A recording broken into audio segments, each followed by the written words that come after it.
ये पार्टी ने ही दिया है। वैसे आज मुझे काशी के स्वर्गीय डोम राजा जगदीश चौधरी जी की कमी भी महसूस हो रही है। वो मुझ पर इतना स्नेह दिखाते थे कि मैं अभिभूत हो जाता था। साथियों, मैं 2014 में जब यहां आया था, तब संगठन से जुड़े कुछ लोग मुझे जानते थे, लेकिन आज जो प्यार, जो दुलार मुझे काशी के घर घर में, चल में, उत्तर प्रदेश में मिल रहा है, ये आप सब कार्यकर्ताओं, समर्थकों के कारण ही संभव हुआ है। मुझे तो आपने देश की सेवा की इतनी बड़ी जिम्मेदारी दी हुई है। मैं दिल्ली में काम में लगा रहता हूं। मेरी अनुपस्थिति में बनारस में आप भाजपा कार्यकर्ता ही सब संभालते हैं। लोगों के मन में मेरे प्रति जो प्यार है, लोगों का जो मुझ पे भरोसा है, उसका श्रेय आप सब कार्यकर्ता साथियों को जाता है। आप मेरे लिए एक ओपन यूनिवर्सिटी की तरह है। भाजपा का एक कार्यकर्ता के नाते मैं आप सभी से, अपने कार्यकर्ता साथियों से भी बहुत कुछ सीखता हूं। साथियों, हमारा संगठन एक जीवंत इकाई है। हम कार्यकर्ताओं को परिवार मानने वाले लोग हैं। अपनी पार्टी को अपनी निजी प्रॉपर्टी मानने वाले ये गैर परिवारवादी लोग हमारा मुकाबला नहीं कर सकते। भाजपा संगठन शक्ति और कार्यकर्ता के बल से चलने वाला दल है। दूसरी तरफ वो पार्टियां हैं जिनके लिए धन बल और बाहुबल यही उनकी ताकत है। भाजपा कार्यकर्ता देश के लिए काम करते हैं, अपने स्वार्थ से ऊपर उठकर इदम न मम इसके भाव से काम करते हैं। हम सभी के लिए हमेशा से व्यक्ति से ऊपर दल और दल से ऊपर देश, यही हमारा जीवन रहा है। हम चुनाव जीते हैं, लेकिन साथ ही लोगों का दिल भी जीतते हैं। पहले जिन गैर परिवारवादियों ने सरकार चलाई, उनकी पार्टी की पहचान के साथ गुंडागर्दी और माफियावाद जुड़ा हुआ है।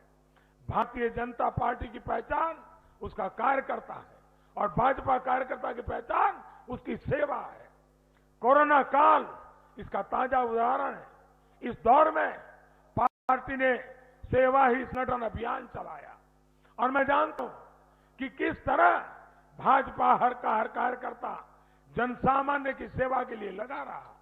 हमारे कार्यकर्ताओं ने लोगों तक राशन पहुंचाया, घर घर दवाइयां पहुंचाई, मास्क बांटे, जरूरत पड़ने पर रक्तदान किया, बुजुर्गों को इलाज की सुविधा जुटाने में मदद की। बनारस में कितने विदेशी नागरिक भी फंस गए थे, लेकिन काशी के लोगों ने और कार्यकर्ताओं ने उन्हें भी कोई तकलीफ नहीं होने दी।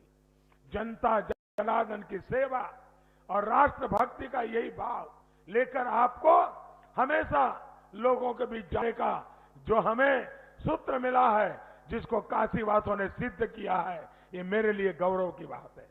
हम सेवा करने ही राजनीति में आए हैं। ये 1-2 दिन की रिहर्सल नहीं, 1-2 साल का कोर्स नहीं, बल्कि ये सेवा एक महायज्ञ है जो जीवन की आखिरी सांस तक अनावरत चलते रहना चाहिए। साथियों, अभी शिवरात्रि आने वाली है। पूरे देश से लोग काशी आएंगे। बाबा भोलेनाथ के दर्शन के लिए लोग घंटों लाइन में लगते हैं। काशी में आए बाबा के भक्त बाबा के ही रूप होते हैं। हमें इसी भाव से शिवरात्रि के अवसर पर हर श्रद्धालु की सेवा करनी है। करेंगे ना? हर श्रद्धालु की सेवा करेंगे ना? साथियों, काशी भारत की संस्कृति की प्राचीन राजधानी रही है, लेकिन पिछली सरकारों ने बनारस को विकास से वंचित रखकर यहां के लोगों को परेशानियों के गर्त में धकेलने की कोशिश की। इनका पाप इतना ही नहीं था, इन गौर परिवारवादियों ने यही धारणा बना रखी थी कि बनारस बदहाल रहा है, बनारस ऐसे ही बदहाल रहेगा। लेकिन महादेव के आशीर्वाद से आज बनारस बदल रहा है। आज काशी विश्वनाथ धाम, काशी और देश की गरिमा के अनुरूप हमारी पहचान की भव्य झांकी बनकर खड़ा है। कितने समय बाद बाबा का धाम और मां गंगा फिर से एक बार जुड़े हैं। आज मां गंगा स्वच्छ हो रही है और गंगा के घाट भी स्वच्छ हुए हैं, उनमें नए पत्थर लगे हैं। मुझे खुशी होती है जब लोग ये कहते हैं कि एयरपोर्ट से शहर अब जल्दी पहुंच जाते हैं। लोग जब बहुत गौरव के साथ बनारस हो रहे सुंदरीकरण के कार्यों की तस्वीरें सोशल मीडिया पर डालते हैं तो मुझे भी अच्छा लगता है। अब बनारस के पास नया हाईवे भी है, रिंग रोड भी है और रुद्राक्ष जैसे आधुनिक केंद्र भी है। भाइयों बहनों, जब ये गौर परिवारवादी सरकार में थे तो यूपी के विकास के लिए, गरीबों के लिए हम जो भी काम लेकर आते थे उसमें ये अड़ंगा लगा देते थे। लेकिन बीते 5 साल में डबल इंजन की सरकार ने यूपी के विकास की पूरी ईमानदारी से कोशिश की है। आज यूपी की जनता इस बात को समझ रही है, यूपी में हुए विकास कार्यों को देख रही है। लेकिन मैं चाहता हूं आप सभी भाजपा के कार्यकर्ता लोगों को इन कार्यों के बारे में निरंतर जागरूक करते रहे। स्वास्थ्य के क्षेत्र में हमने जो काम किया है वो यूपी में मेडिकल कॉलेजों की संख्या से पता चलता है। 2017 से पहले यूपी में प्राइवेट और सरकारी मिलाकर कुल 33 मेडिकल कॉलेज थी। आज यूपी में प्राइवेट और सरकारी मेडिकल कॉलेजों की संख्या 65 हो गई, करीब करीब डबल। ये है भाजपा सरकार के काम करने की रफ्तार। 2017 से पहले जो सरकार थी उसने अपने 5 साल में यूपी के शहरों में 40,000 से भी कम, पूरे उत्तर प्रदेश की बात बता रहा हूं, 40,000 से कम घर बनाए थे। जबकि भाजपा की सरकार ने अपने 5 साल में यूपी के शहरों में करीब करीब 10 लाख घर बनवाए हैं। आप मुझे बताइए, कोई मुकाबला है क्या इन दोनों के बीच में?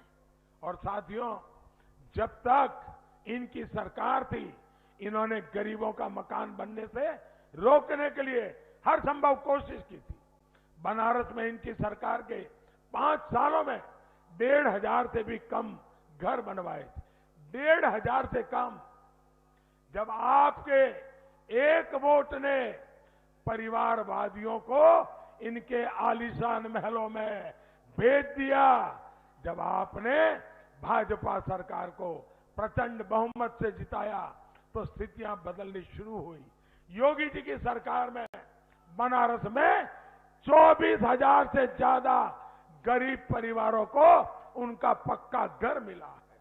साथियों, हमारी भाजपा सरकार ने सौभाग्य योजना के तहत यूपी के करीब करीब 1 करोड़ घरों में बिजली का मुफ्त कनेक्शन दिया है। कोरोना का इस काल में भाजपा सरकार 15 करोड़ गरीबों को मुफ्त अनाज सुनिश्चित करा रही है।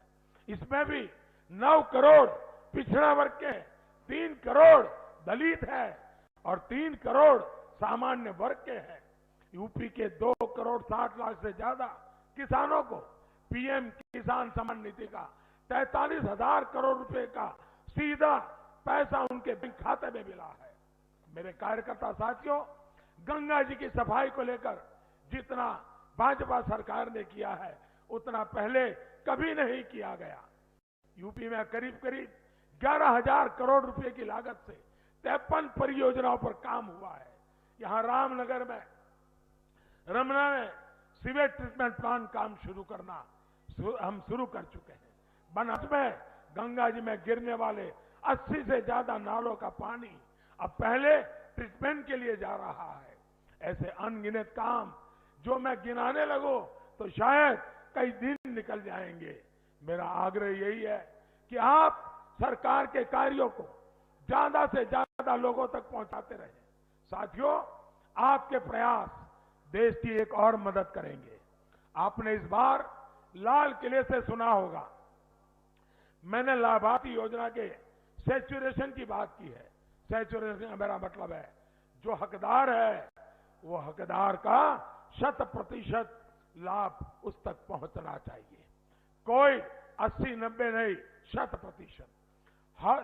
100% लाभार्थियों तक पहुंचने का मतलब होता है गरीब कल्याण के लाभ की योजनाओं से कोई छूटे नहीं।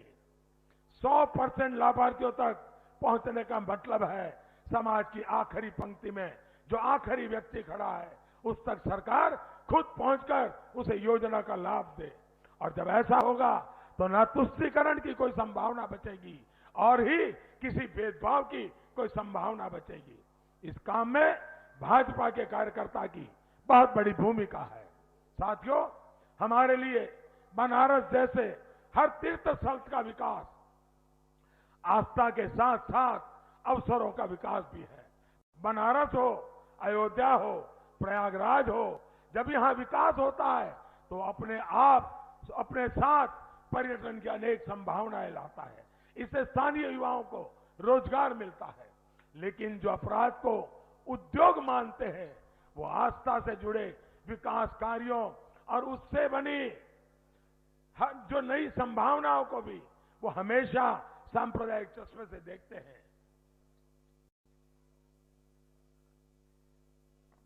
भाइयों और बहनों, काशी तो अविनाशी कही जाती है और काशी के लोग जब भी विश्वनाथ धाम परियोजना को लेकर गर्व का अनुभव कर रहे थे तो उस समय हमने एक और अनुभव किया। हम सभी ने देखा कि भारत की राजनीति में कुछ लोग किस हद तक नीचे गिर गए हैं। मैं किसी की व्यक्तिगत आलोचना करना पसंद नहीं करता और न ही किसी की आलोचना करना चाहता हूं, लेकिन जब सार्वजनिक रूप से काशी में मेरी मृत्यु की कामना की गई तो वाकई मुझे बहुत आनंद आया, मेरे मन को बहुत सुकून मिला। मुझे लगा कि मेरे घोर विरोधी भी ये देख रहे हैं कि काशी के लोगों का मुझ पर कितना स्नेह है। उन लोगों ने तो मेरे मन की मुराद पूरी कर दी। इसका मतलब ये कि मेरी मृत्यु तक न काशी के लोग मुझे छोड़ेंगे और न ही काशी मुझे छोड़ेगी। और मुझे विश्वास है काशी की सेवा करते करते अगर मेरी मृत्यु लिखी होगी तो इससे बड़ा जीवन का सौभाग्य क्या होगा। बाबा भोले की करते और भक्तों की सेवा करते करते चला जाओ तो इससे बड़ा सुख क्या हो सकता है। साथियों, उन गौर परिवारवादियों को मालूम नहीं है ये जिंदा शहर बनारस है। ये बनारस मुक्ति के रास्ते खोलता है और अब बनारस विकास के जिस रास्ते पर चल पड़ा है वो देश के लिए गरीबी से मुक्ति के रास्ते भी खोलेगा, अपराध से मुक्ति के रास्ते खोलेगा। यही मार्ग परिवारवाद में जकड़े भारत के लोकतंत्र को भी मुक्ति का रास्ता दिखाएगा।